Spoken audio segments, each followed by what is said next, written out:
and setting boundaries in place, having boundaries with yourself and with others, and just being able to say no to things. And I think if you can, what's that saying? And I love it. As Paul Chek always says it. He says, your yes has no value unless you learn to say no. Brilliant. Brilliant. And I think that's so true. And once you learn to start saying no, you actually empower yourself, because you're making decisions that will empower you over time. And so say no to more things that aren't moving you closer to your goal, and then that increasing pace towards your goal will have you feeling so on top of the world that your anxiety, depression will just be non-existent. Most people, I mean, they're not aware of the benefits. People think, yeah, exactly, the benefits. People think, oh, exercise is difficult and it's just to look good. Yeah. But no, it's to feel good. Yeah. It really has so many more benefits other than just aesthetics. Yeah. From the chemistry in your brain to the fact that it can reduce all forms of chronic diseases. I mean, we all know that there's nothing more important than our health, and health becomes wealth as soon as you fall ill, and everyone knows that. Everyone can resonate with that. When you are sick, there is nothing more important to you than feeling good again.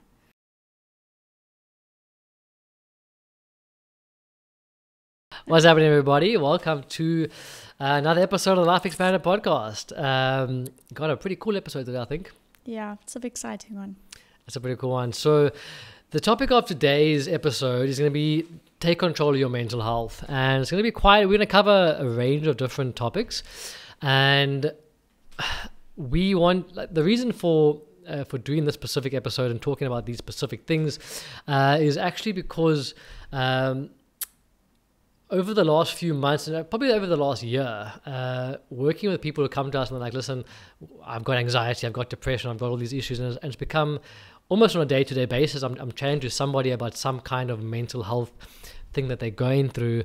And a lot of people are looking for, they're looking for things to assist them, and they come across our products and they ask if the products can assist. And as much as I do recommend the products, just chatting to people, I always leave the conversations feeling or thinking to myself, how are these people's lifestyles? Like, are they sleeping right? Are they eating right? Are they moving? Like, because if your fundamentals are all out of balance, then of course your mental health is going to be out of balance. And as we know, or I suppose as we know in the more like natural health field, and when you go down this path, you realize like everything is interconnected, everything is holistic, or you should be looking at health in a holistic way. And so we live in a society of instant gratification, and I think we all know that, and people are looking for pills to solve their problems. And the uncomfortable truth is that if you don't take radical responsibility for your own health and your own mental health, there's no doctor out there, there's no psychologist, there's no person who's going to come and save you. The only person that's going to improve your health and get your mental health specifically right is going to be you. And there's a whole number of factors that we've learned about over the years and we've implemented into our lives that have drastically improved our quality of life. And I too used to have quite bad anxiety, and I rarely have anxiety these days, unless it's a very rare occasion. If I'm maybe hungover, I'll be a bit anxious, but otherwise I feel like overall my grip on my mental health is pretty good these days. And so we want to share some of the things that we've learned in the process, and by no means are we experts in any of these things. We're just going to share what we've implemented and what's worked for us. So use it, don't use it, try it out.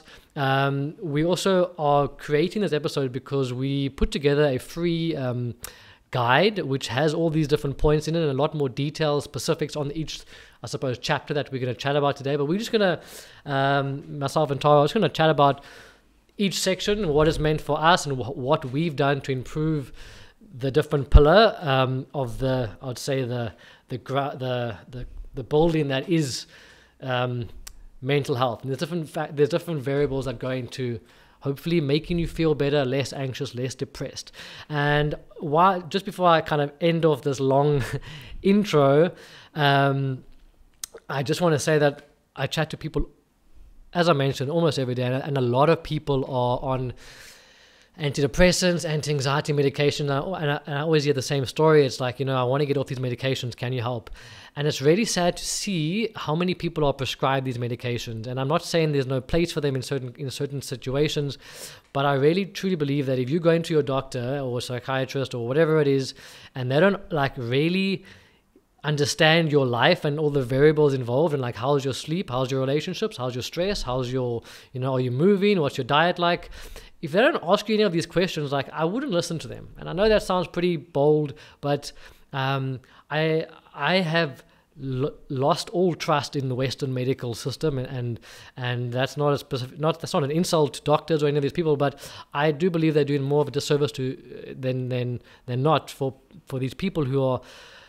It's quite apparent that the longer they stay on these medications, the worse off their health becomes. And so, again, it's this separation consciousness where we believe that everything is separate. So if you got anxiety, okay, cool, he has a pill for that.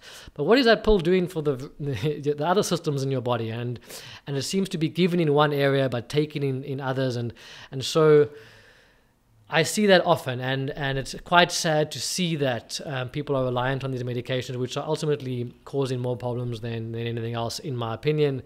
So, hopefully you guys get some value from this episode today. We're going to chat about a couple of the core things that we focus on to really improve our mental health. And so, I think the first chapter that we put into the guide is sleep. And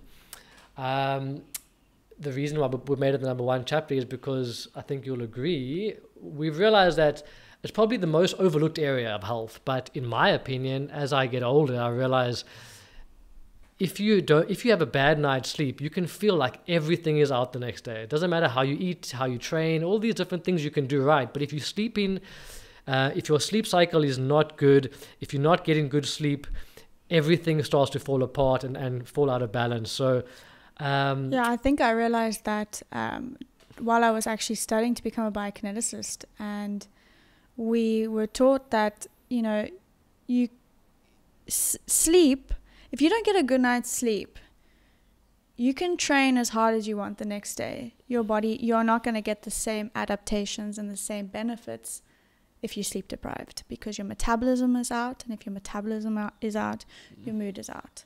And so from a very young age, I learned that sleep was so important. And I think that's one of the many reasons that I've luckily never suffered with depression. Occasional anxiety, but that's self-inflicted. But I really have always prioritized my sleep. And it was for a very selfish reason, and for aesthetics. I wanted to get the most out of my training, but it really did give me the fundamentals of having a good sleep regime. But we have learned so many things throughout the years that we've been together, because you've taught me a lot from the books that we've read and the podcasts that we've listened to. There are a couple of factors that you can implement into your daily routine that will help you get the best bang for your buck every time you go to bed. And one of those things is limiting your blue light exposure. Most people are going to ask, what's blue light? If you don't know what it is, it's basically the light that comes off your screens and your devices. Quite simply put, it will stop melatonin production. You need melatonin for a good night's rest, to rest and repair, for your body to detox, for you to feel on top of the world the next day. And so what we do is we use blue light blocking glasses in the nighttime. As soon as the sun goes down, pop those glasses on, and essentially your body doesn't think that it's still daytime. And your melatonin starts getting produced as soon as the sun sets. And that really is going to impact your REM sleep, your deep rest. Yeah, I mean, even if you don't get it on immediately after sunset, like I sometimes only put it on, like I'll put my glasses on like an hour before bed. So at least if you're planning on going to bed at like 9 o'clock or say 10 o'clock, which you shouldn't be going to bed later than that. We'll get into that just now, but put your blue light blocking glasses on like an hour before. So if you do need to look at your phone for whatever reason, or you want to look at the TV or whatever, you can kind of do that. And although it's not perfect, it's a lot better. And as Tara just mentioned, if you're looking at your screen, and they've actually shown this in studies, if you're looking at your screen like just before bed, you overstimulating the back of your retina, and your body thinks you're like awake. And so it takes at least 2 hours before you start to get into a good sleep cycle. So you're really setting yourself up for like a poor quality sleep if you're looking at screens late at night. So the blue light blocking glasses are a way of being able to get away with maybe looking at a bit more screen time later on.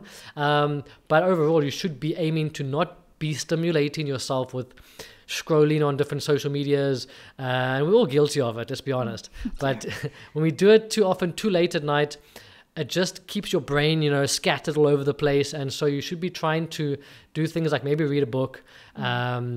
and start to wind down at least the last hour before you go to bed. And I find sometimes when I put the glasses on, all of a sudden I start to feel more sleepy, and it's like, maybe it's placebo, I don't care, but it works. It does work. And so getting to bed, that seems to help a lot. But there's other factors as well, and I want to mention another one is stimulants, caffeine.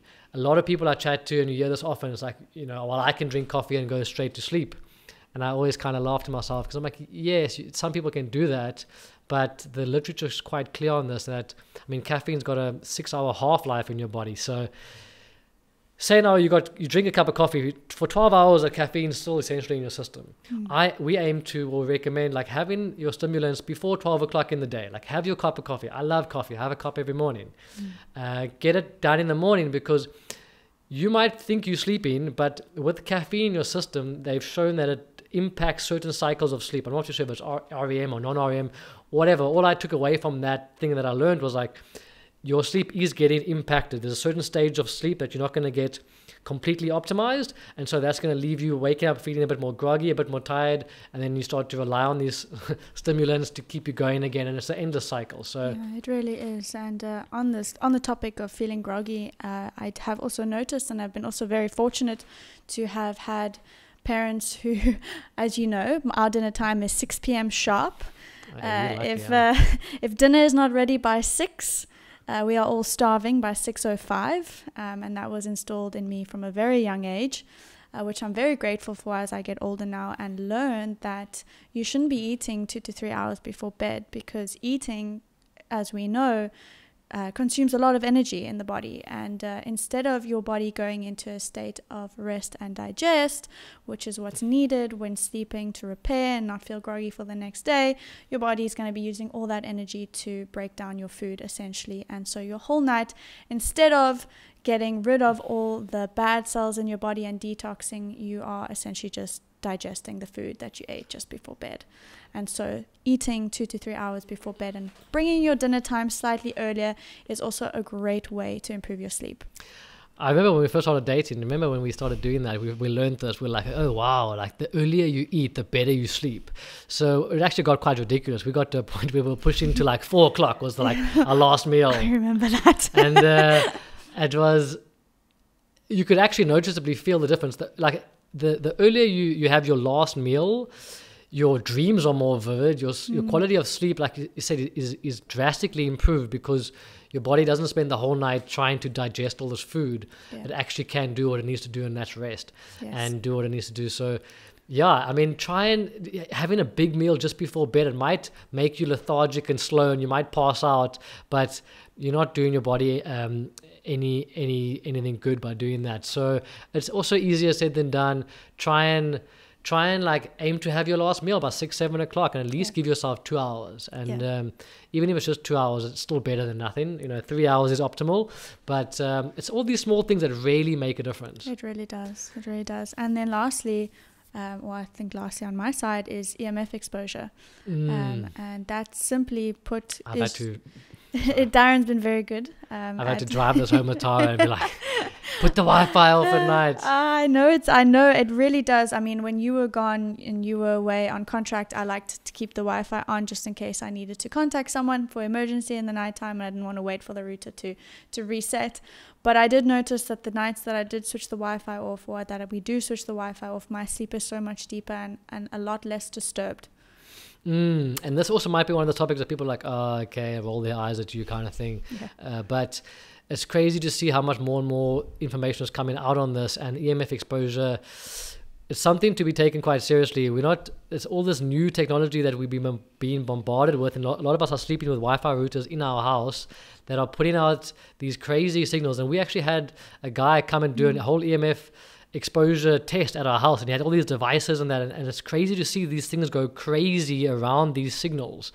And basically the bottom line is like, there's a lot more scientific stuff around all of this, but they've shown the oxidative stress that the EMFs put on your body, and also the effect it has on the melatonin production. So that all boils down to like, how good is your sleep quality going to be if you are being bombarded with all these things which aren't allowing your body to produce the amount of melatonin it needs for optimal quality sleep, and also just there is slight stress placed on the body. I mean, we know if we working upstairs right next to the Wi-Fi router for a couple of hours, you know, I get a headache. I get a really bad headache, yeah. And it's you know, people again will laugh at this, but it's a real thing. And you can actually, once you go down this rabbit hole, you'll see. Well, people can actually refer to one of your podcasts. I think you had an EMF specialist on your podcast in season 1. In season 1, there's an episode we did on EMF exposure, and I spoke to like an expert on EMF stuff, and it was crazy. Like, go check out the podcast. It was so informative, and it'll definitely make you switch your Wi-Fi off at night. So literally it's so simple. Put your Wi-Fi off at night, just put it off, and then put it back on in the morning. And that actually carries on into helping you not scroll the whole night. Yes. It's a very good you're not gonna cut off your internet connection. But I think that's it for sleep, eh? I think that's it for sleep. So plan to get to bed by 10 latest. Don't eat after 7 o'clock if you can. Limit your caffeine to 12. Stimulants early in the day, And do something that's calming, like read a book. So many people, like I said, are doing things that are stimulating them just before bed, and then they wonder why they lie there awake. And get yourself some blue light blocking glasses. Yes. Yeah. And if you're one of those people who's like, oh, well, I got to work, I got to do all these things, that's why I'm up until midnight. It's like, well, you are sacrificing in the long term then, because your health is the most important thing. And if you sleep well, you'll find that you're going to be more productive during the day. So rather get to bed early, don't finish that work, and then do 3 times the amount of work the next day when you actually feel good. Yes. Yeah. So right. Boom, that's sleep done. Okay, going into chapter 2, it's time to wake up. Yeah. So we made a whole different section on this because we were going to put it into the sleep section, but like how you start your day is essentially like it sets the tone for the whole day. Yes. And I've noticed this, you know, so a lot of us will, alarm will go off, we'll pick up our phone, and before we even like eyes open, we're scrolling through Instagram or we on the news, and we're just like fucking around on our phones, and then Guilty as charged. Yeah, I'm also guilty sometimes. But I've noticed when I do that, I can feel this wave of anxiety like run through me, and I'm like, oh, I shouldn't be starting the day this way. Well, that's because they've actually tested, or they've scientifically proven that when you are on social media, it's like a casino effect, essentially, while you're scrolling. It's hitting all your dopamine receptors, and so you are getting a massive dopamine hit first thing in the morning, and so it takes a lot more in your day to reach that same dopamine high that you've now depleted yourself of first thing in the morning by scrolling. And so I've noticed that if I scroll first thing in the morning, I'm a lot less happy throughout the day, which is really interesting. So if you can avoid scrolling for the first hour and getting yourself into a good morning routine, that really can fundamentally shift your mood and get rid of your anxiety. 100%. I think that first hour of the day is crucial, and trying to not do stuff that's going to make you feel scattered, like scrolling and doing all these things, and trying to cultivate a bit more of like, okay, whether that's 5 or 10 minutes of like meditation, and we do that sometimes. We haven't been too good recently, but I used to have a pretty good breathwork routine. I used to love doing breathwork like first thing. Seems to have changed a bit recently with a couple of other things going on in our life, with Tara being pregnant, and we used to do breathwork every day, every morning first thing. That was one of the most powerful things, like breathwork in the morning. Just do like a 20-minute guided Wim Hof something. Start the day with some like deep breathing. You find yourself to be like, after that, you just feel like, I've got control of my life. I feel good. Yes. Feel less anxious. And it's free. You can do it anyway. Yeah, just do 5 minutes of deep breathing and like do some breath of fire or something. So that's a fantastic way to start the day. Another great way also that's been proven is to get direct sunlight into your eyes first thing in the morning. Yeah. And Andrew Huberman talks a lot about this, and like the sunlight exposure starts to set your circadian rhythm. So getting sunlight, direct sunlight, you could go outside in the morning, just spend 10 minutes, obviously not looking at the sun, but just getting that sunlight into your eyes.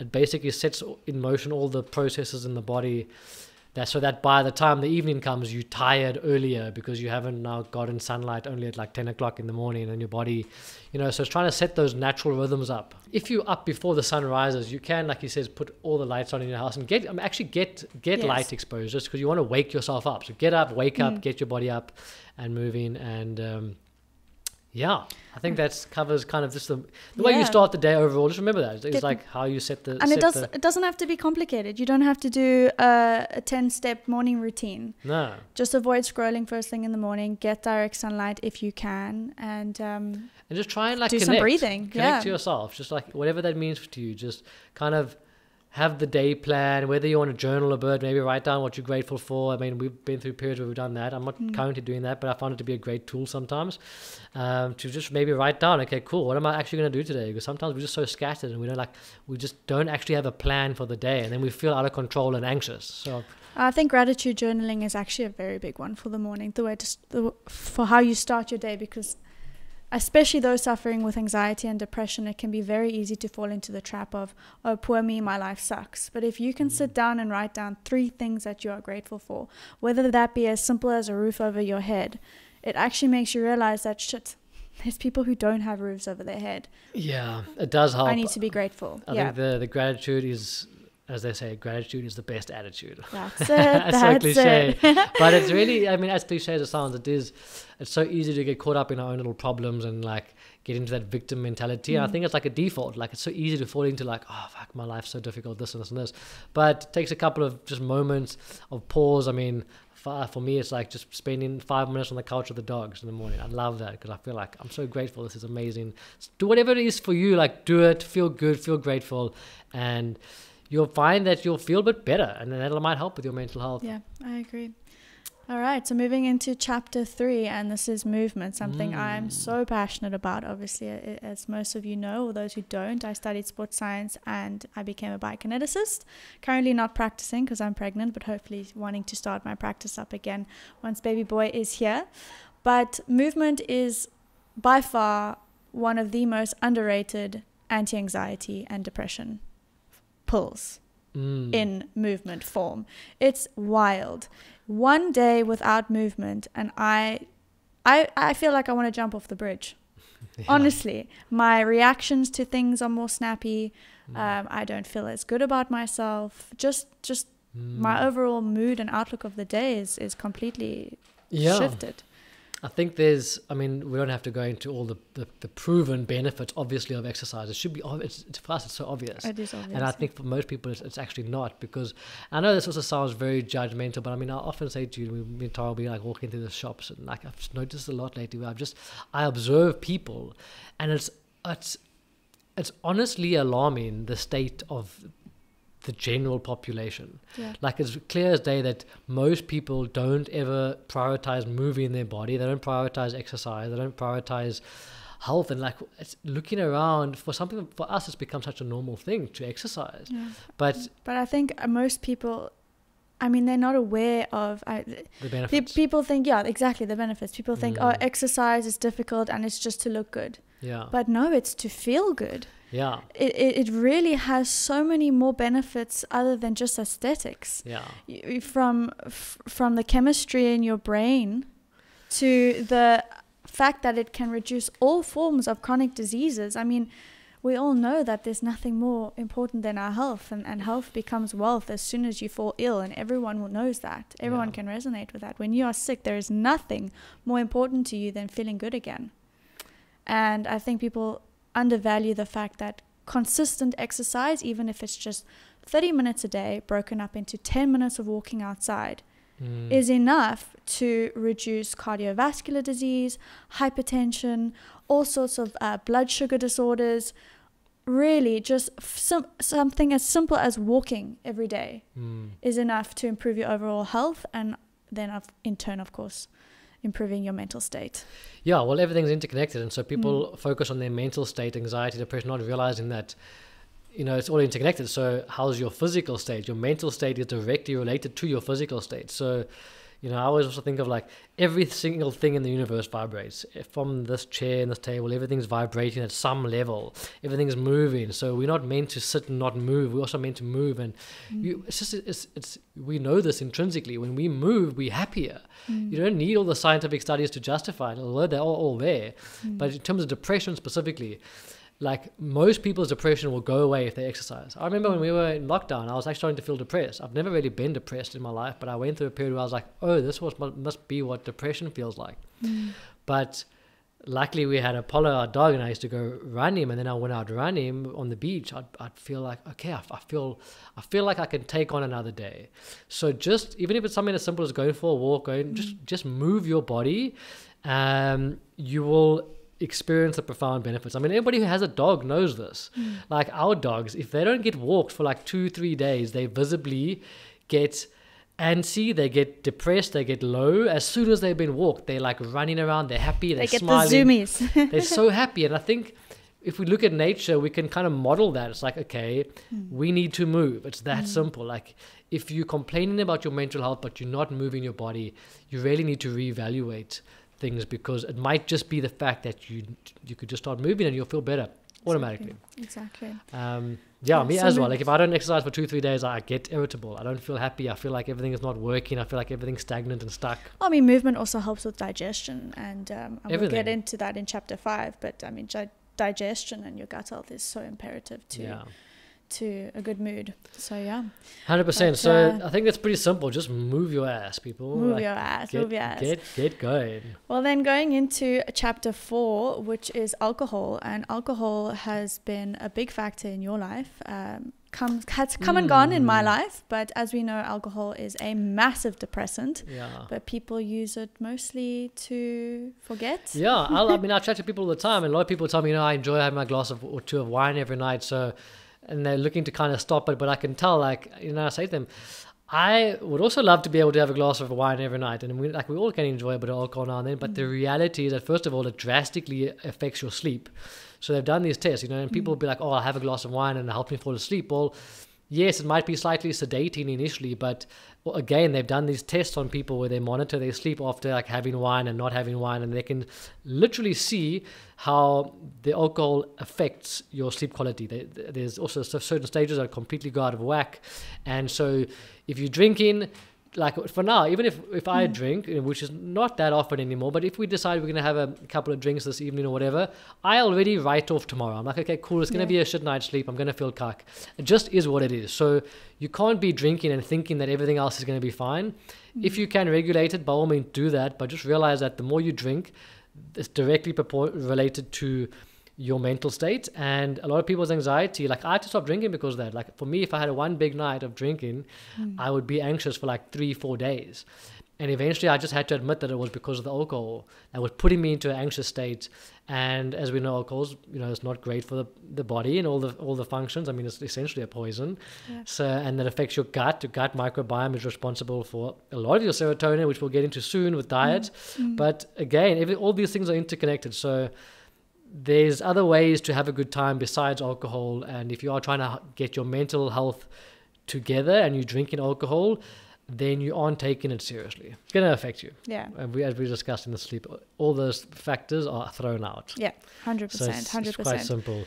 Try and, if you are struggling with mental health issues, then try to stop drinking for a month and see how you feel. I know it's a cumulative effect as well. If I stop drinking for months at a time, every month or a week that I don't drink, it's not linear, it's exponential how much better I feel. So there's this natural high you get onto mentally when you haven't drank alcohol for an extended period.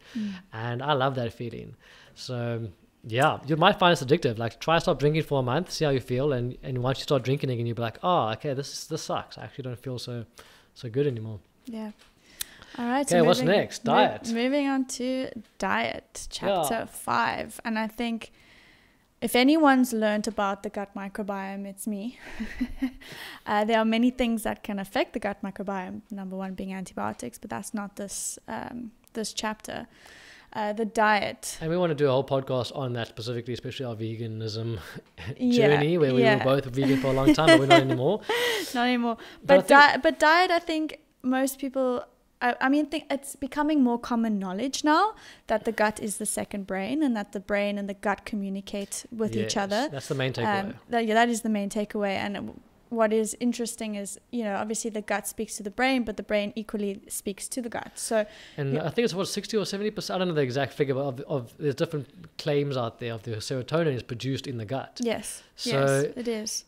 Again, whatever you're putting into you become what you eat, essentially. And so as long as you can be conscious, I think, sorry, I've cut you off there. No, that's fine. As long as you can be conscious of what you're putting into your body, because every single thing is either I look at it this way, and it's been quite a nice mental framework. It's either adding or taking away. So every single time you put something into your body, think about that. And we know when we're eating shit, and by all means, enjoy your life, but just, there's different diets out there. You can argue about this one versus this one and all these things. But I think some of the main takeaways for us has been like, for me as a guy fasting, I enjoy fasting for half a day, some days, and then not eating as much. I mean, I think we've been taught as a society to eat 3 big meals a day and all these things. And, for me, I thrive on just 2 meals. I eat a bit less, but I eat in a shorter time frame, and I eat good shit. Whether it's veg or fruit or meat, whatever it is, I make sure I'm trying to eat good stuff. And then I feel my mental state is directly related to the quality of the food I put into my body that day. I must just interject there and disclaim that men and women are very different in terms of fasting. And I've done a lot of research into fasting. I think I fasted for about 5 years, 6 years. Probably threw your hormones more out of whack. Yeah, and I only realized the detriments of the fasting when we wanted to try and conceive for a child. My adrenals were shot. And as women, we need a lot more hormonal nourishment. And I learned that intermittent fasting specifically was only damaging my hormones. And I know that's going to be very controversial, because when I first heard it, I didn't want to hear it. I stuck my head in the sand like an ostrich and I continued fasting, because you feel good. You feel good when you're fasting. I know what it feels like, and it can, short term, it can have so many benefits. To cleaning out all the bad cells in your body and helping your digestion just take a little bit of a break, and helping with chronic diseases and stuff, yes. But when it comes to hormonal health for women, I think it is definitely something to look into and do a lot of research in. But then going into what we should be eating, and that's things like organic foods. And we are very lucky to live right by Metro Organics. It's a farm here in Nurduk that has a range of divine fresh fruits and vegetables, as well as local farms, providing non-antibiotic meats that are grass-fed, grass-finished. Sorry. Yeah, go.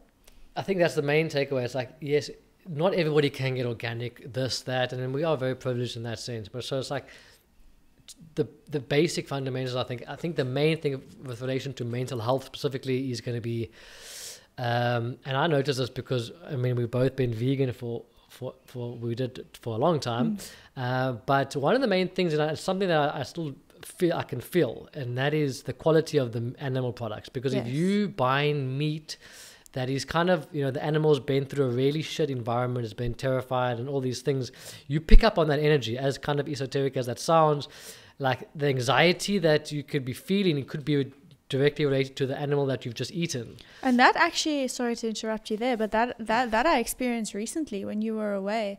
And we usually, because we were vegan and then we went into being meat eaters again, we're very cautious of what meat we eat. So very selective, and has to be the best of the best, ethically farmed and all of that. And so it's been perfect. But I ate quite a large amount of ostrich meat from Woolworths not so long ago. And I had a full-blown anxiety attack. Full-blown. I had to have a friend sit with me until 2 o'clock in the morning because I thought I needed to go to hospital. Only to realize that it was, probably the meat just caused you. Yeah. Your body just didn't react to it. So yeah, be cautious. Like if you're going to eat, like we're not going to tell you what to eat because everybody has their, what works for them.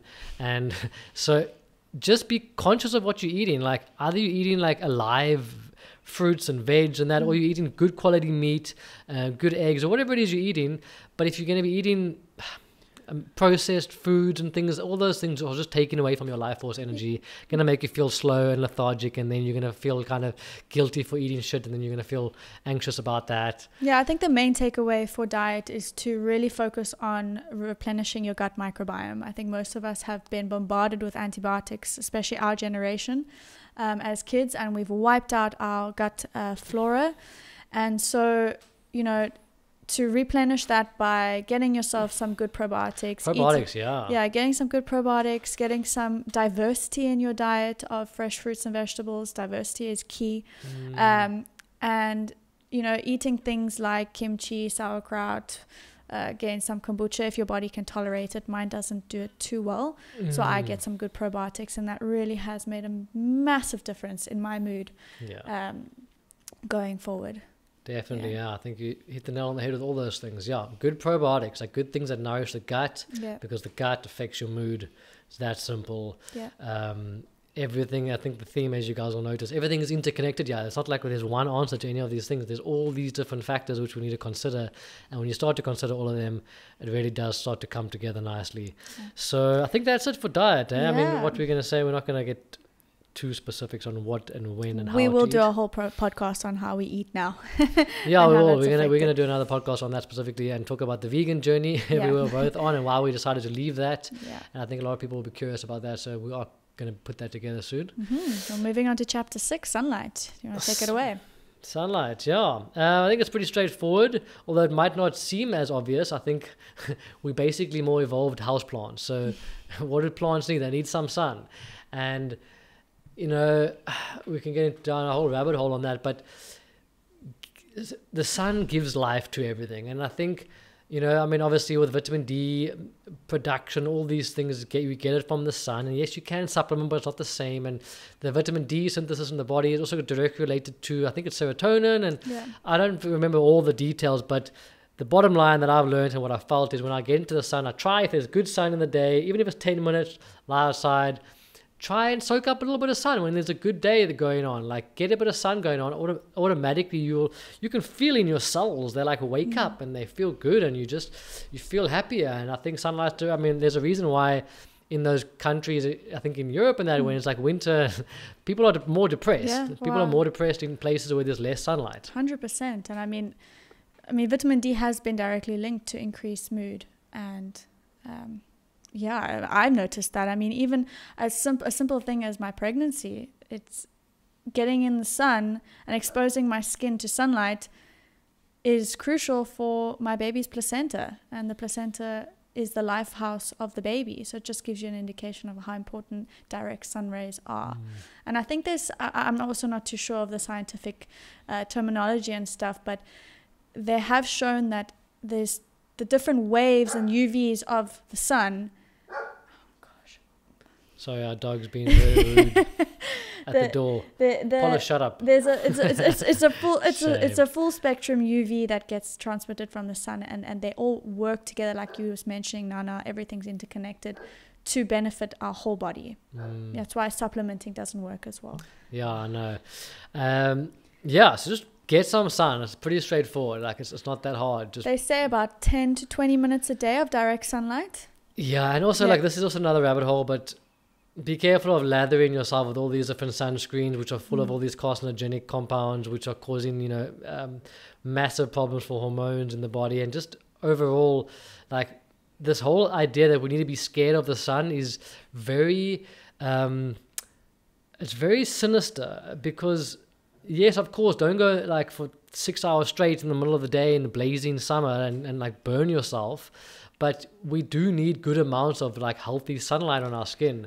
So don't be scared of the sun. This whole fear mentality has been instilled into our culture, and I'm not going to get started on that. Yeah, but just to kind of close you off on that, I did listen to a podcast. I'm an expert who studied sunblock and skin cancer and all that stuff, and he said that, you know, the best sunblock or sun protection you can have is a tan. And that's not to say go bake yourself for 5 hours straight to the point of peeling. It's actually to be more aware of what your body is telling you and the cues you get from the sun. And so you'll notice when you're out in the sun, if you're starting to feel like you're burning a bit or you're starting to feel a bit sick, that's your body's way of saying you've just had enough sun, go inside. But if you accumulate it over time, you actually start to develop the best protection, which is a tan.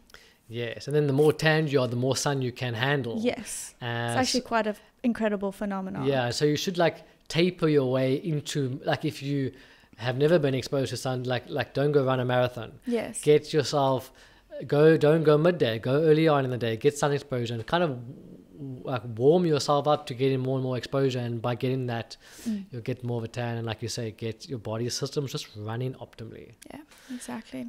Cool. All right. Chapter 7 of the guy, what was it? We wanted to chat about getting out into nature, just getting out of it. Yeah, and getting outside. I think the theme of that is just to connect. Putting your feet on the ground, earthing is another way. Getting barefoot. As hippie as that sounds, I love running around this village of ours barefoot and just being able to, yeah, we don't think about it. We wear shoes with rubber soles all day long. We've been cut off from nature, and we live in a very fast-paced world where everything's just hectic. And so being able to get into nature, allows you to just like unplug a bit, take a breath, and then to connect. I mean, they've shown with how the balances the surface carries a natural electric charge, and by putting our feet onto the ground, we're connecting with it. And it's been shown to balance our electrical charge. Yeah, I think I don't know if it's negative or positive, something about the negative ions or something, but it basically balances out your electrical fields. And like, you will noticeably feel back. When I go for a walk, I noticeably feel better when I've come back, or I've just walked along the beach barefoot, or whatever it is. Just, there's something to it. And like, I didn't really believe it until I actually started doing it and being like, oh, I weirdly would start to crave going out barefoot, and I still do. And if I go walk the dogs, which I regularly do, I always go barefoot, and I love it. And circling that back to the first chapter, grounding also significantly improves your sleep quality. That rebalancing and recharging of your ions and your electrical field has been shown to drastically improve your quality of sleep. And that's why they actually have those mats, or they're doing those studies where you can connect to, I don't know. It's like an earthing mat for your bed or something. Yes, it connects to the earth, and it's been shown to improve sleep quality. The whole point is just essentially connect to this earth that we are a part of, which I think we've lost touch with that. Yeah, we are electrical beings, so connect with the positive electrical charge that's right underneath our feet, literally. Yeah, and balance it out. Yeah, notice your mood just, change. I mean, I can be having the worst day. Put my feet on the sand, on the beach. Suddenly I feel better. Yeah. I think, I mean, we're not going to drive the point home too much, but it's simple. Just like get barefoot more often. And also, I mean, there's a whole other conversation around that, but there's an awesome company called Vivo Barefoot. They make these kiff-ass shoes, which I live in now. But in terms of your bodily, shoes are not good for, what's the structure? You'll know more about this, but like, we're walking in these things which are actually putting our bodies out of alignment, and being more barefoot actually affects how your feet develop, and you get more wider feet and all these things which are actually supposed to be the way it's supposed to be. But we wear these shoes which constrain our feet and actually start to morph them into unnatural, out of aligned. Yeah, you don't get the proper biomechanical function of your foot when it's entrapped in a shoe. And I remember in my biomechanics first lecture in varsity, she was the kiffest lecturer. Her name was Dr. Fenter. And as we walked in, she told us all to remove our shoes, and the entire first couple of weeks was about the biomechanics of the foot and how we should all be barefoot. And it was absolutely fascinating. So if you want to just improve your overall functionality, take your shoes off more often, train barefoot. It will help improve your ankle mobility, which then goes all the way up to your knees, your hips, your spine. And I could go on for 2 hours about that. So maybe we should do a separate podcast on being barefoot and training. Well, there you go. If you didn't need any more convincing, or if you needed more convincing, there you have it. The more you barefoot, the better your life is. It's that simple. Yeah. And I think that's going to take us into chapter 8, which is the season of no, which is, I think, something that hits a lot closer to home for you, because you were very much a people pleaser back in the day, whereas me, not so much. Yeah, I think I got that title, Season of No, from somebody else that I was kind of, who I listened to regularly because I admire his work. And it was more about, I mean, this day and age that we live in, like, we're bombarded all the time. I mean, most of us know this. We have so many WhatsApps constantly that it becomes too much. We committed to too many different things all the time, and we say yes to all these things. And if you are inherently a people pleaser, like I have been for most of my life, you generally end up saying yes to a lot more things than you actually want to. And so this can then overflow into feeling more anxious and just overwhelmed and stressed and all these things. So trying to cut out more and saying no to things, for me, it's been a nice framework, thinking about, okay, cool, I have these goals that I want to achieve. It's not about what I need to do. It's about what do I actually need to do less of, because 90% of the stuff in our life is actually distractions and not serving us. So if we can learn to say no to more things which we know deep down intuitively is not serving us, you'll start to free up more time in your life. And even if that means like setting aside a time in the day to reply to messages or emails or whatever it is, but segmenting your life into ways that work for you by saying no to everything coming at you and setting boundaries in place, having boundaries with yourself and with others, and just being able to say no to things. And I think if you can, what's that saying? And I love it. Paul Chek always says it. He says, your yes has no value unless you learn to say no. Brilliant. Brilliant. And I think that's so true. And once you learn to start saying no, you actually empower yourself, because you're making decisions that will empower you over time. And so say no to more things that aren't moving you closer to your goal, and then that increasing pace towards your goal will have you feeling so on top of the world that your anxiety, depression will just be non-existent. So I think it's very much interlinked with the mindset chapter. I think so too, which is the next chapter, and I think you summarized it perfectly. Do you want to take it away? Can we take a quick bathroom break? I need to go for it. And we're back. Sorry, guys. Pregnancy. Hold that one for a while. Toilet missions are just Sure, he kicks my bladder. Yeah. Anyway, so where were we? Mindset. Yeah, so just to kind of round off this, I think this whole guide, the last chapter, we wanted to chat about mindset. I mean, mindset is also such a big topic. I mean, there's 101 gurus on mindset and mindset coaches and mindset books and all these things. But I think for me, one of the big things is realizing that, first of all, comparison is the thief of joy. Like if there's anything that you remember, like comparison is the thief of joy. I always tell myself that. A lot of the times, subconsciously, we don't even realize that whether it's social media, whether we friends of ours or whatever it is, we like comparing ourselves to other people, and then we perceive that we're not doing something they're better, doing something better than us or whatever, and then that starts to create this like mind virus of anxiety and all these things that happen because you're comparing yourself. So I think one of the big things is to not compare yourself to other people, because that leads to a lot of problems. I mean, we all know this, especially for women. I mean, women, and that's in this day of Instagram and all these things, it's crazy. And even that, I mean, for mindset, a simple thing to do is to clean out who you follow on social media. Are they making you feel better about yourself or worse? Are they inspiring you? Are they uplifting you? Are they motivating you? Or are they leaving you feeling like, shit, my life's not that great actually compared to this person? And once you realize that most people's social media lives is not how it really is, you'll stop comparing yourself to them. But besides that, just a kind of I suppose a hack that I've started to use over the years, because I used to have a lot of anxiety when I was younger, and I think most of my anxiety came from the fact that I was fighting the anxiety that I had.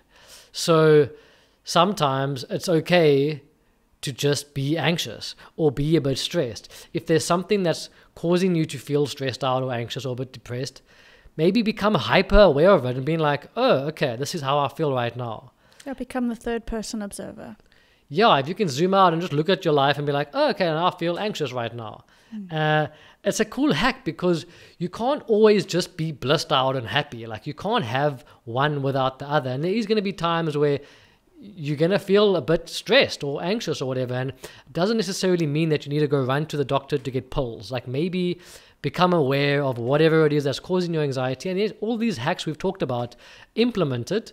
But sometimes it's just okay to accept whatever it is you currently are experiencing. And in that acceptance, paradoxically, the anxiety goes away. Like, accepting the fact that you're anxious will make you less anxious. Yeah, just being aware of it. I think it just comes back to awareness. Exactly. Cultivating an awareness. Sometimes the best psychotherapy just needs to be done on yourself. Yeah. and like, use these hacks with yourself. And another one that was so cool that I heard recently, and I think it's so awesome, is to do this like this mental game where you tell yourself, okay, now like traveling forward in time till like when you're 85 years old, and say you're on your deathbed and you're about to die, and then you have the chance to relive one of your younger days. Okay, so now you teleport back to this day. So now if you like use that framework, you can be in this day and being like, oh, imagine I got to re-experience this day today, and I'm about to die, and I'm actually 85 years old. Are you going to sit and worry about the small things that are making you anxious?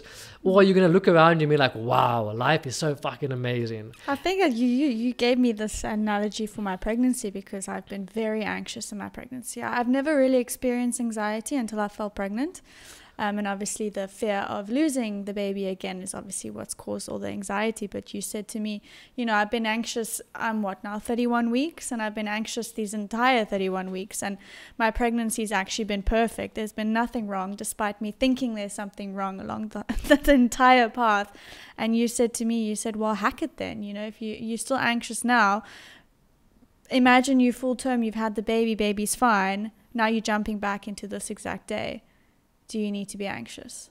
And it really helped. Exactly. It's such a nice mental hack, because you just play with the time illusion that we live in, and be like, most I mean, what's that saying? It's like, if it's not going to matter in 5 years, don't spend more than 5 minutes worrying about it. And most of us worry about such stupid shit, and we're anxious about things that, if we do these mind hacks, like you say, like if you had to, all the days that you freaked out during this pregnancy, which has been many, let's be honest. Yeah.